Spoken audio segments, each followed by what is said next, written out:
Kim Chiu at Paolo Avellino mayroong couple bracelets.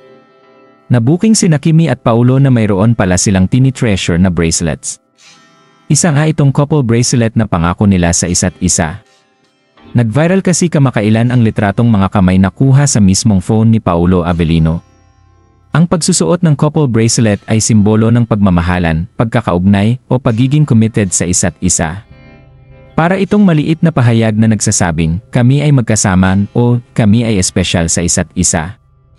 Tunay ngang iba ang relasyon na nabuo ni Kimi at Paolo sa kanilang pagsasama dahil nagiging sentimental si Paolo kahit hindi siya ganito noon. Kapansin-pansin din na iba ang aura at ngiti ni Paolo kapag nagkakaroon sila ng mall show kagaya kagabi sa Rojas City. Nagulat nga si Kimi dahil hindi naman daw nag-joke or bihira lang magpatawa si Paolo sa harap ng mga tao, ngunit nagawa niya ito kagabi. Kapansin-pansin din ang closeness nilang dalawa na hindi na maitago sa harap ng mga tao. Samantala, ayon sa isang source ay hindi lang couple bracelet ang mayroon sina Kimi at Paolo pati na rin ang sa couple shoes at bags. Nakakatuwang nagkakasundo sina Kimi at Paolo sa kanilang mga hilig at trip dahil nagpapatunay ito ng magandang relasyon sa dalawa. Samantala, ang couple bracelet ay tumutukoy sa magkapares na bracelet na isinusuot ng magkasintahan, mag-asawa, o kahit sino na may espesyal na koneksyon.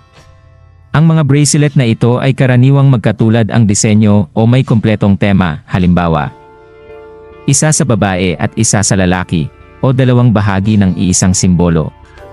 Minsan, nagiging sentimental ang mga bracelet na ito dahil maaaring nakaukit ang pangalan, petsa, o mensahe na may kahulugan para sa magkapareha. Gustong-gusto din ito ni Kimi dahil parang naalala nila ang isa't isa kahit magkalayo sila.